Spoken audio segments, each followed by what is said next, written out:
नमस्कार दोस्तों आप सबको याद होगा ईरान वॉर जो चल रहा था। इसमें अमेरिका को एक बहुत बड़ा झटका लगा था जब उनका फाइटर जेट F-15 वह ईरान ने ट्रैक करके उसको उड़ा दिया था, अटैक कर दिया था। और उसके बाद एक और यहाँ पर अटैक एयरक्राफ्ट था यूएस का, उसको भी मार गिराया। कहने का मतलब ये है कि ईरान के पास शायद वो कैपेबिलिटी है कि अमेरिकन फाइटर जेट से वो भिड़ सकते हैं, उसको ख़त्म कर सकते हैं। लेकिन इसके बाद मैं आपको बता दूं, कल जो एक और बड़ी खबर आई है और कहीं ना कहीं ये अमेरिका के लिए एक और बड़ा झटका होगा। वो है यूएस का जो सबसे एक्सपेंसिव ड्रोन, जो यूएस मानता है कि उसका सबसे सुपीरियर ड्रोन है, वो अचानक से स्टेट ऑफ होर्मुज़ में गायब हो गया। आप देख सकते हो ये खबर यूएसपी 1800 करोड़ ड्रोन, मतलब ये लगभग 200 मिलियन के आसपास का हो गया।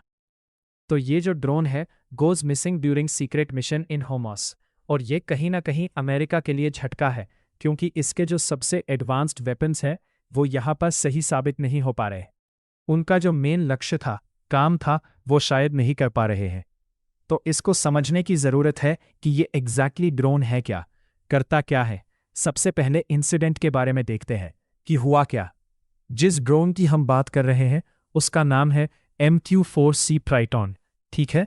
ये ऑपरेट किया जाता है यूएस की नेवी के द्वारा। और क्या है कि जो स्टेट ऑफ होर्मुज़ ये वाला जो हिस्सा है, आप सब जानते ही होंगे अब तक तो इसके बारे में। तो यहीं पर यह सर्वेलेंस कर रहा था और अचानक से जो है गायब हो जाता है। एग्जैक्टली मैं आपको बताता हूँ हुआ क्या था। ये जो ड्रोन है वो अपना रूटीन ISR कंडक्ट कर रहा था, मिशन पर निकला हुआ था। ISR का मतलब इंटेलिजेंस, सर्विलेंस, रिकॉनेसेंस जो होते हैं।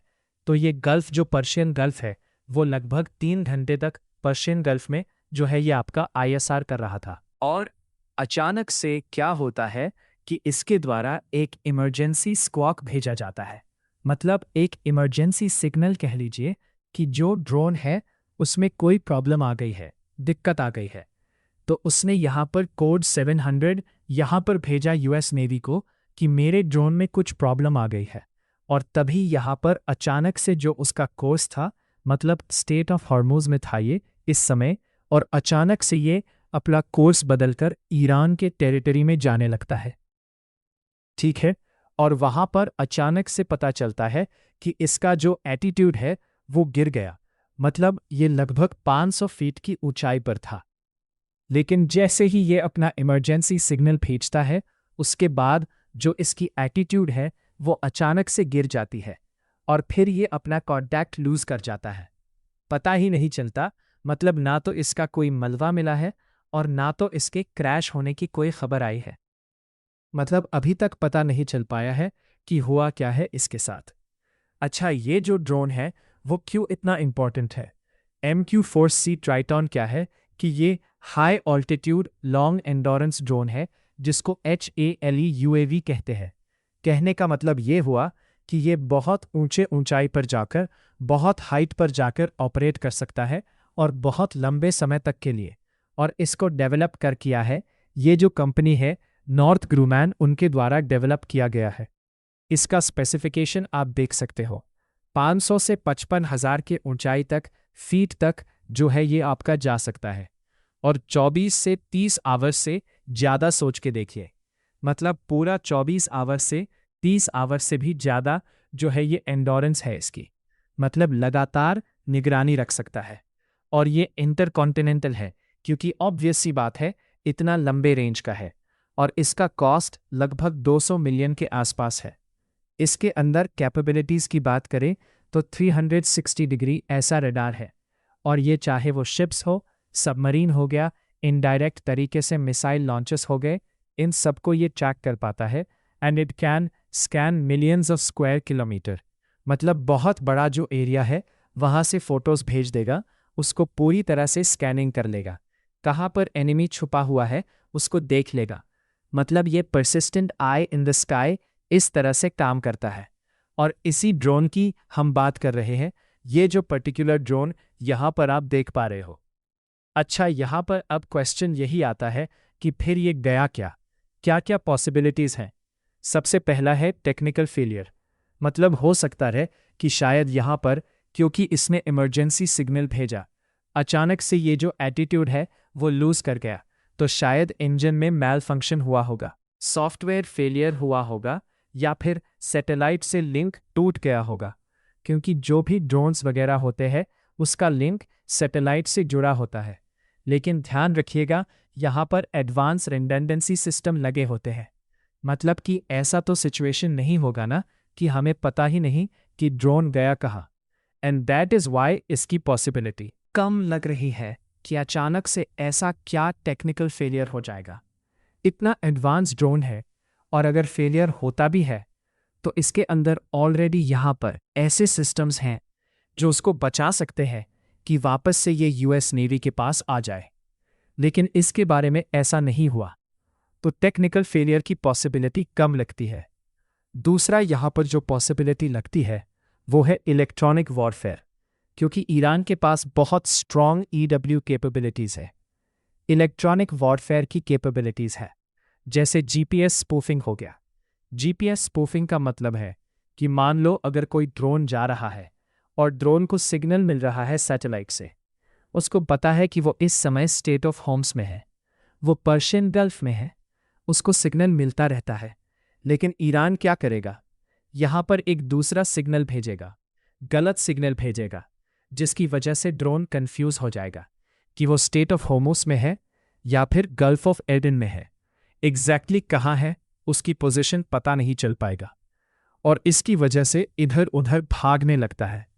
तो GPS spoofing, signal jamming, cyber takeover attempts, ये सब कैपेबिलिटी ईरान के पास है। और ड्रोन बेसिकली, जैसा मैंने आपको बताया, सैटेलाइट कम्युनिकेशन से काम करता है, जीपीएस नेविगेशन से काम करता है। एंड अगर इसकी स्पूफिंग की गई तो इसकी वजह से ये अपना पोजीशन मिसकैलकुलेट कर देगा। जो हॉस्टाइल एयर स्पेस है, मतलब ये जो ड्रोन है मैंने आपको दिखाया, हो सकता है कि ये आपका ईरान की तरफ मुड़ गया होगा। तो ये सब कैपेबिलिटी ईरान के पास है जो इस ड्रोन को करा सकता है। और मैं आपको बता दूं, ये पहली बार नहीं है। इनफैक्ट 2011 में भी ईरान ने यूएस का जो RQ-170 ड्रोन था उसको कैप्चर किया था यूजिंग साइबर मेथड। तो ये एक बहुत बड़ी पॉसिबिलिटी बताई जा रही है कि ईरान ने अपने इलेक्ट्रॉनिक वॉरफेयर के थ्रू इसको पकड़ लिया।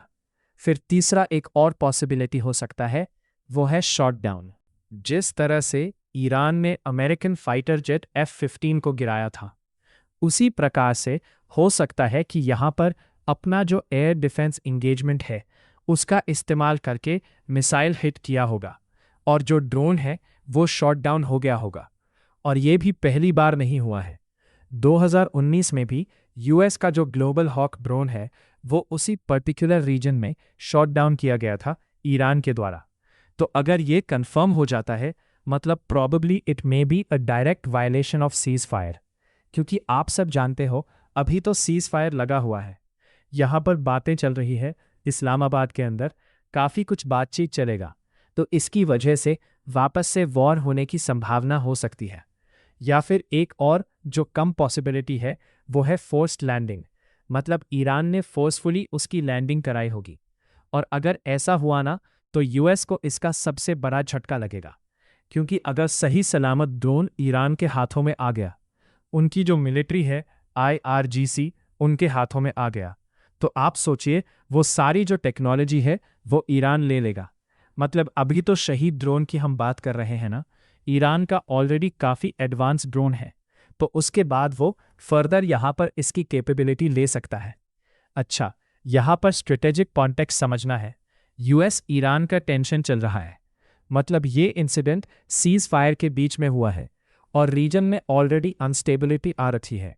Tanker attack, naval stand of, ये सब देखने को मिल रहा है। इसका मतलब ये हुआ कि अगर सीज फायर हुआ है, दैट डजंट मीन कि ये पीसफुली हो गया है। अभी पीस तय नहीं हुई है, शायद भी जा रही है।